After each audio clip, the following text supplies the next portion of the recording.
Good morning. Today we'll see the measurement of pressure using ionization gauge. The necessity of ionization gauge is generally used for measurement of low vacuum pressure as well as ultra high vacuum pressure, especially used in the industries like coating industries as well as metal industries. Let us see the description of ionization gauge. So this is a diagrammatical representation of ionization gauge consisting of various parts. This is a cathode, this is anode, this is grid, this is the inlet through which the gas of unknown pressure to be found is sent through this inlet, and it consisting of two ammeters, and this is an adjustable resistor whose value can be adjusted to the required current level, and this is a power supply given to the ionization gauge. So this is the description of ionization gauge. So before going to the working, let us see the principle of ionization. So what is ionization? So ionization is a process of generating a positive ion as well as free moving electron. How this is produced? So whenever an electron is made to strike an atom.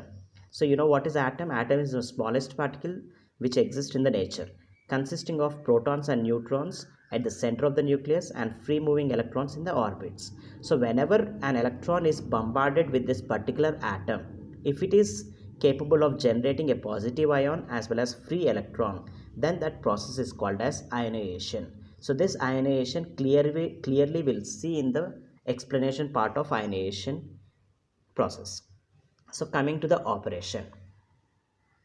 So whenever the power supply is given to the cathode, and this cathode is supplied with the positive terminal and anode is supplied with the negative terminal of the battery source. So whenever power supply is given to this cathode, the filament of cathode gets heated up, and after heating up it starts liberating the electrons. That electrons, whatever it is liberated from this cathode, are negatively charged, and the portion above this cathode we are having a grid which is generally supplied with positive terminal. So what happens, the electrons which is generated from the cathode are negatively charged, gets attracted to this grid, and that electrons is sent through this circuit, that is which is measuring the grid current. And there will be some electrons which is having highly charged, that electrons starts reacting with the gas which is sent to be measured. So what happened, the gas consisting of some particles, the electrons which are highly charged gets reacted with these gas particles in such a way that the ionization process takes place, like generating a positive ion as well as free moving electron.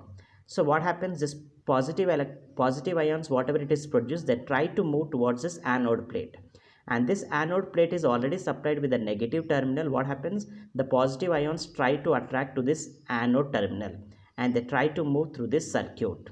So this is nothing but the measurement of positive ions which is producing the current due to positive ions. So it is named as IP. The current which is produced due to the positive ions is named as IP. So the there will be some current which is indicated in the ammeter. So that current, whatever it is indicated, it is used for measurement of pressure. Generally they use different charts for measurement of pressure. So let us take an example. This is a current and this is pressure. If it is showing some 10 amperes, then the pressure whatever it is measured will be shown the corresponding reading. So it consisting of various calibrated scales or various charts for an indication of pressure, because the gas whatever we are sending will have a different type of gas. Whenever we are sending some different gases, different readings will be coming. So different calibrated charts or different calibrated scales will be used in the industries. So this is about the ionization gauge, how to measure the pressure of a gas. Thank you.